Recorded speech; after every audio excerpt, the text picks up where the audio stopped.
feral cats and their impact on Australian wildlife. Rabbits, foxes, and cats are three invasive species that have been introduced into Australia via European settlers in the late 1800s.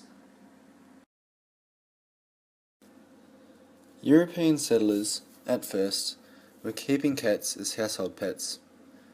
A reason for this is that cats make an excellent pest control and have low maintenance. But soon after, in the late 19th century, cats were spread into the bush as pest control for rabbits and other introduced species. This was the first of many mistakes, as cats are adept hunters and have a very, very high survivability rate if given the chance to establish a stable food source. And a stable food source for feral cats is anything from birds to reptiles to small mammals and even amphibians. The estimated population of feral cats in Australia is around 20 million individuals. This is of great concern, as it has been found that feral cats are more than capable of eating 20 native animals a day.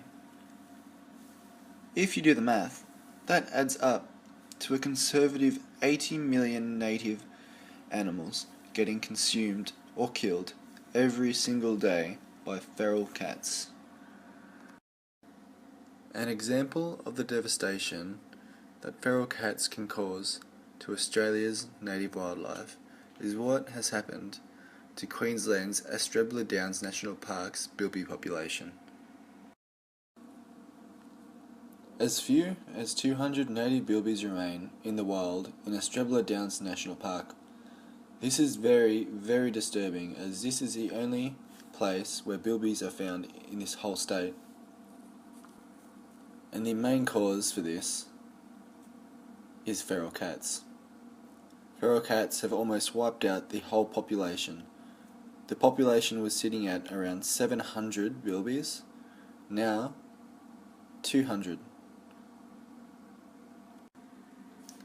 Feral cats not only physically kill and consume native animals, they also leave behind a pathogen.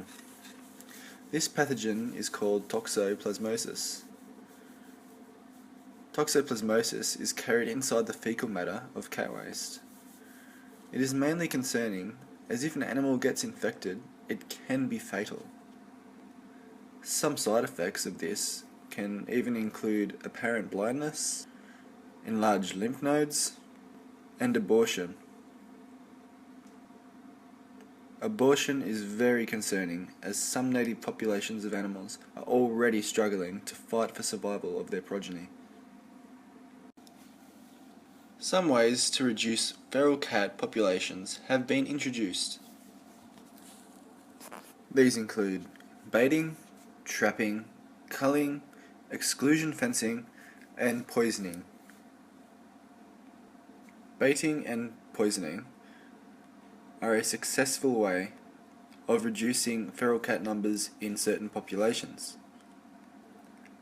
as scavenging takes a lot less energy when compared to hunting a live prey item. We can all do our part to help stop the feral cat invasion. One thing you can do, if you have a pet cat, is make sure you keep it indoors at all times. But if you do let it outside, make sure it has a bell on its collar, so it gives native wildlife a better chance at escaping, but you are still running the risk of your beloved Garfield becoming lunch. Thank you for watching.